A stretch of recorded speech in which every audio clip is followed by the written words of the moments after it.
Six Nations Full Contact Season number 2 is out, folks, now on Netflix. Let's give this series a quick review to see if it is worth a watch. I've watched all 8 episodes. I've got some good things to say about it, some things which I felt lacked a bit to be desired.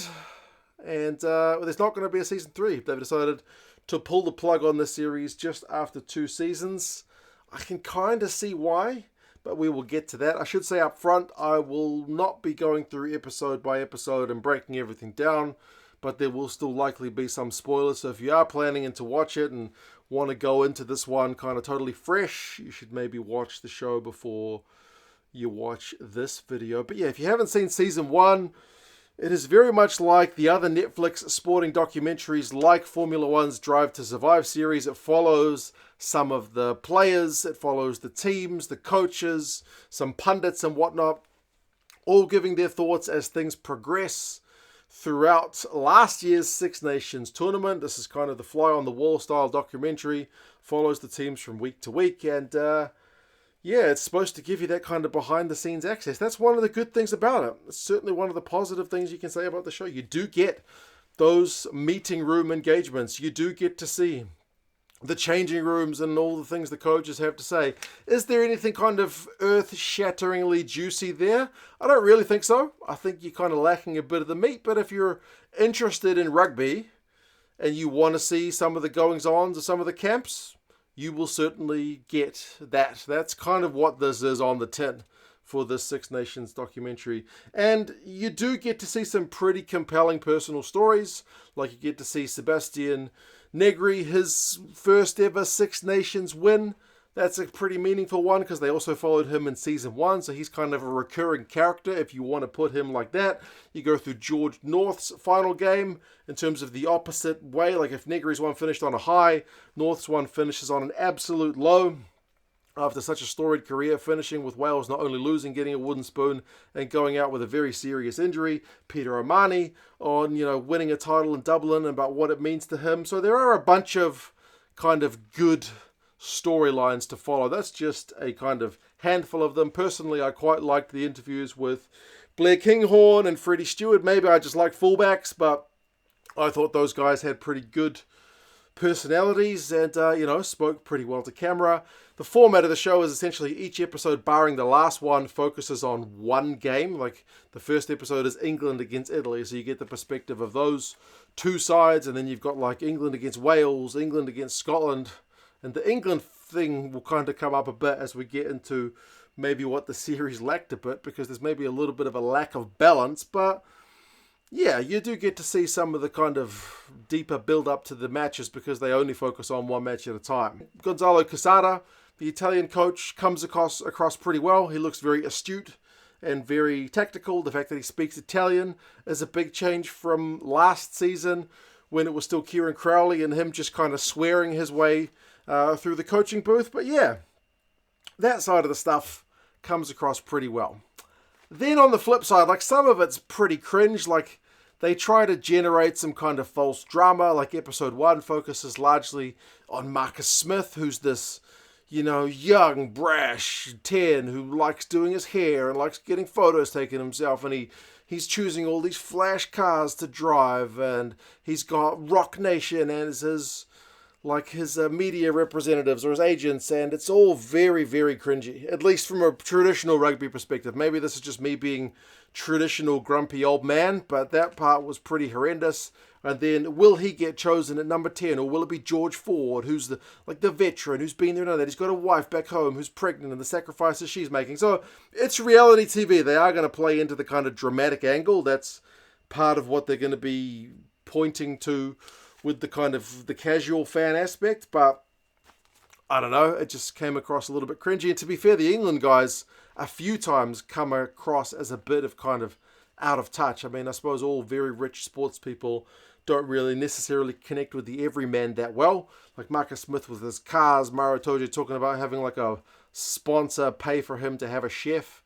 Like only Fei Waboso, the fact that he forgot his bloody boots, comes across as kind of really properly down to earth from an England perspective. But yeah, some of the stuff doesn't land that well, and some of the conversations feel very contrived, particularly the ones where you've got one of the players or one of the coaches talking to their wife, partner, about the upcoming game and just saying stuff which feels very, very unnatural. A big game this weekend. How do you feel about playing in it? Oh yes, this is going to be a big game because our countries are rivals. It's pretty terrible, but I guess they had to maybe get some exposition out there to follow the storyline along. Also, some of the talking heads, they got Ugo Monye and Christina Mann. I guess trying to bring the kind of hype train along. Like some of their lines are pretty awful, like Ugo Monye saying that the Six Nations is like the envy of every other sport. Yeah, like I'm sure those football players who get paid in a week what most rugby players get paid in a year are really so envious about having to not hit rucks as their kind of weekly job. You know what I mean? Some of the lines, I know they're just throwaway lines, and in the show bigging up the sport, you're supposed to put those kind of things in. A couple of times they talked about, like, is Fabien Gaultier, facing the chop if he loses this game? No, he was never facing the chop. So some of that stuff I don't think landed kind of all that well. And some of the storylines just kind of go nowhere, like the Smith and Ford one. Marcus Smith gets injured, so the storyline kind of just fizzles out. Oh, Marcus is injured, so Ford's going to play. And then a few episodes later, you do get, oh, Marcus is back, but it never really, like they set it up, but never really paid it off. So it just feels, the context of what's going on gets a little bit lost. And I guess that's one of the weaknesses of them jumping around from game to game, given that every weekend had 3 games on, and they only focus on 1 game at a time. You don't really get that kind of full picture of what's going on. But they're not there to educate you on the sport of the Six Nations. They're just trying to give you the kind of sporting drama, I suppose. So I'm not sure kind of who the audience is, because I don't think there's enough meat there for a kind of diehard rugby fan. And I don't think there's enough entertainment value there for someone who's just looking to watch a sports documentary. So I'm not sure that it kind of hits either audience. Like if I was going to recommend this show to somebody, who would I recommend it to? Would my wife, who doesn't follow any rugby at all, watch the show? I don't think she would get into it. I could probably get my dad to watch it, but he's a diehard rugby guy, so any rugby content he's going to consume. Like, I enjoyed it. I don't want it to be all negative Nelly, and I'm conscious of the fact that the show was already cancelled before it came out makes you naturally look for the kind of negative side of things. But I enjoyed it, but I'm going to enjoy any rugby. I'll slop up any rugby stuff you just put in front of my face. I'm at least, I think, self-aware to know that. Like, I don't think, maybe my mum, who watches like our team, she watches the All Blacks games, she watches a few Super Rugby games, like maybe she could watch it, but I don't think you could get someone who's totally out of rugby to watch and enjoy it. But maybe I'm wrong. That's just kind of what it feels like. I think season 1 probably worked a little bit better than season 2, although season 1 also had the kind of contrived dramas and storylines that went nowhere as well. So yes, who's the show for? Maybe England fans, because if you're looking at the breakdown by episode, England appeared in 5 of the episodes.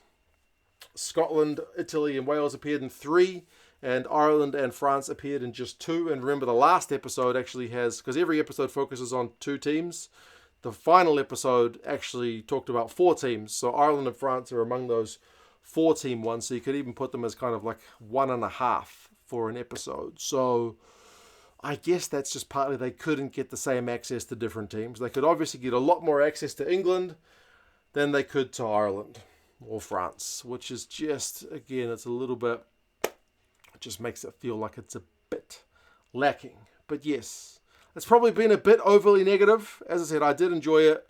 I am a rugby fan. I can watch basically any rugby documentary you shove in front of me, but I can see why it potentially wasn't a big hit.